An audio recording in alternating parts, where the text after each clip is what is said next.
know thy works, and tribulation, and poverty, but thou art rich.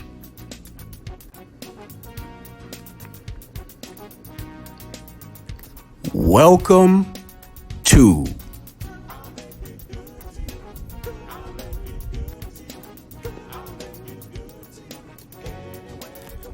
the Black Excellence and Abundance Channel.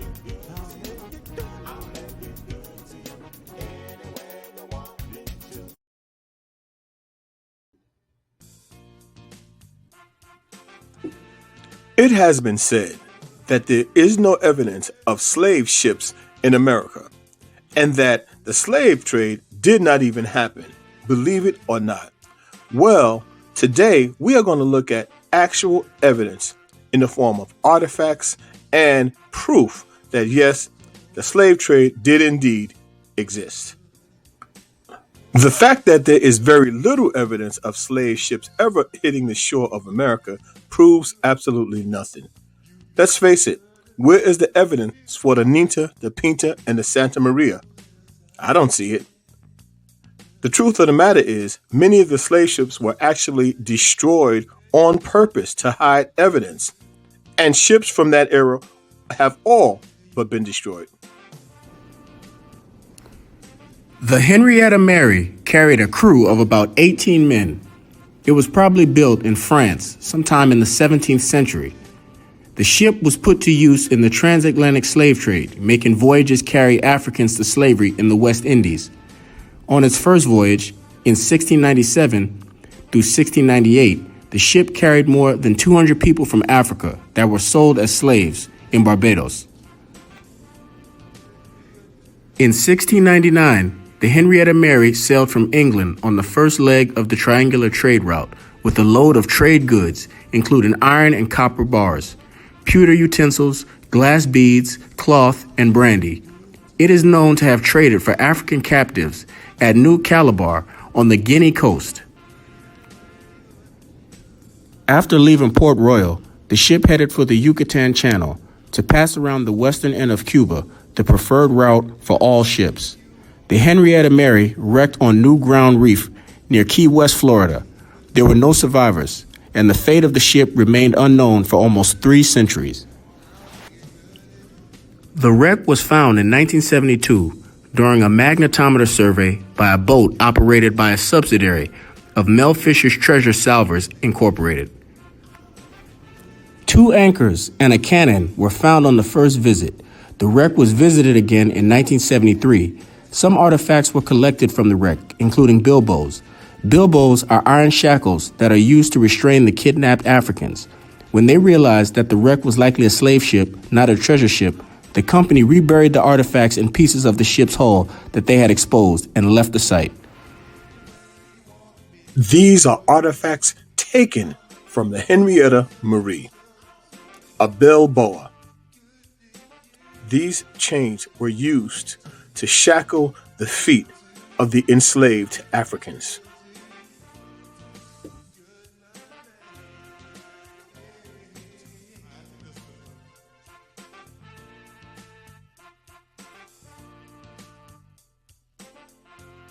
I'm sure you've heard the expression ball and chain. Well, this was no joke.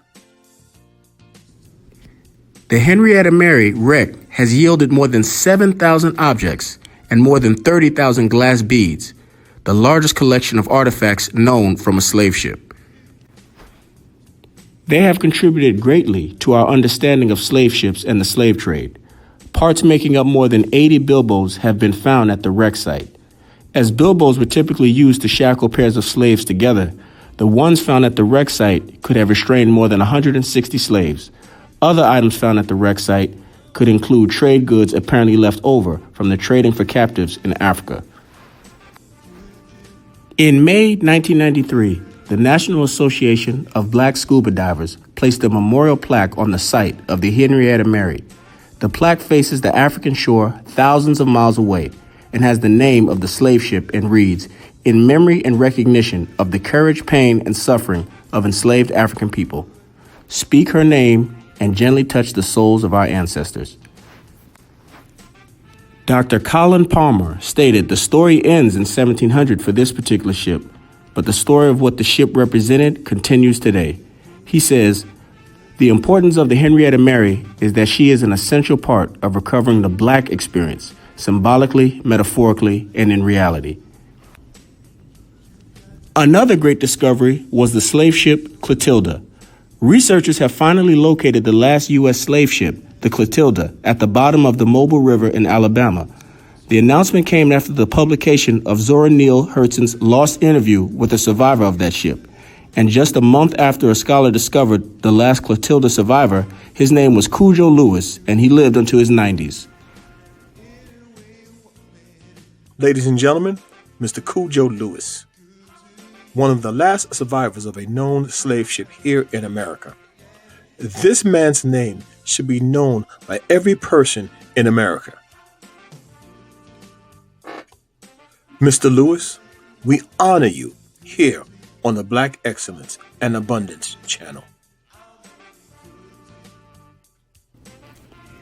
This discovery holds special significance for the residents of Africatown, Alabama, and America. Many of the captives are descended from the Africans illegally trafficked on the Clatilda in 1860. This is the only ship found so far which came directly from Africa to the Americas with people on board. The discovery is also significant because the Clatilda is already the most well-documented slave ship story in the Americas because the ship's story confirms the entire account. So this is the first time we have the entire narrative of what happened to the people who were on the ship, and we have the ship as well. The Alabama Historical Commission funded efforts to find the Clatilda, which a slave trader had burned and then sunk to the bottom of the river to hide the evidence of its illegal journey. Excavators ended up combing through a section of the Mobile River that had never been dredged before. Among the many sunken ships there, they found one that historians could confidently say matched the description of the Clatilda. Many people ask, where is the evidence of the slave trade? You must understand that when a crime is committed, criminals oftentimes destroys the evidence. That's why it is very difficult to find proof of the crimes of slavery in the form of ships, artifacts, and the like. However, there is much evidence in the form of slave ship logs, documents in the Smithsonian, and now actual artifacts are coming to light, which proves that Black people came from everywhere. We were here in America, and we were also brought here in chains and shackles and bilbos. These logs can be found on the website slavevoyages.org. And we must shout out Dr. Yehoshua Ben Ephraim, as he did excellent work with his E1B1A proving that Africans on the slave voyages were actually the Hebrews. And the significance is in 2 Chronicles 7:14, when the Lord says, if my people who are called by my name, and the people on the African slave voyages had the names of Yah.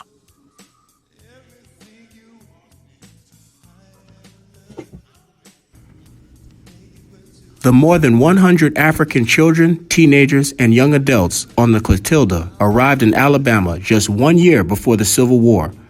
When the U.S. officially abolished slavery in 1865, these young people had no means to travel back home. So some created a community called Africatown in Alabama. The town helped preserve the stories of these people, some of whom carried their memories of the capture and enslavement into the 20th century. Unlike most slave ship survivors in history who remain largely undocumented, we have pictures and interviews of people who came over on the Clatilda.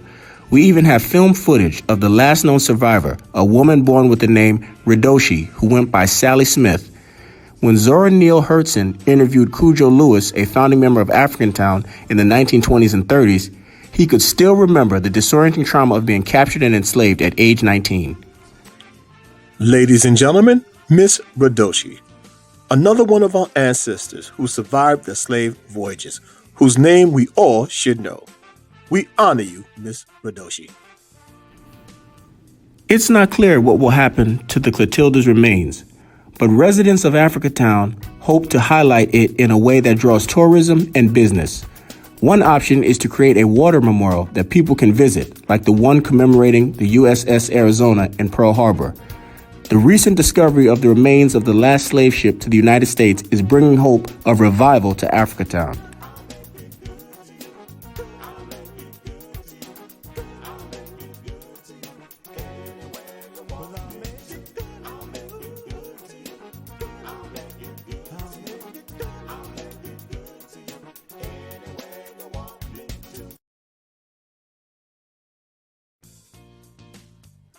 Wouldn't it be wonderful if Black people turned Africatown into one of the biggest tourist attractions in the world?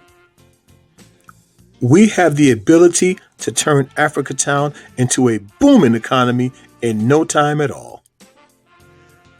Here is a place that is steeped in our history, and many of us don't even know about it.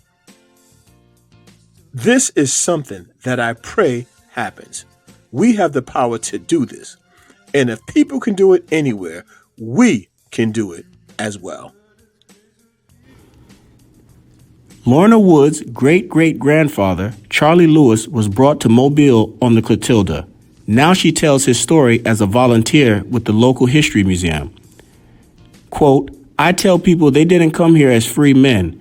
They came in chains." End quote, she says, standing on the downtown corner that was once the city's slave market. Woods would hold up the rusty shackles she found under an old box spring in her grandmother's house. She was quoted as saying, "This wasn't anything nice. These are the slave chains that were on their legs and hands." Woods says, for a long time, mostly out of fear, her ancestors kept the story of the Clatilda closely guarded. She learned about it sitting on her grandmother's front porch in Africatown, a community just north of downtown, settled by the West Africans smuggled here on the Clatilda. One of the reasons that we find it necessary to make this video is because there are those who say that Black people did not come to America from Africa on slave ships. While we also have a series of videos showing evidence that Black people were in America for thousands of years, we believe that two things could be true at the same time. The evidence shows that yes, Africans were in fact brought to America in chains on slave ships, and we were also here before that. The truth of the matter is, Black people come from everywhere. We were the first people on the planet. Whether you like it or not, you can't deny the facts.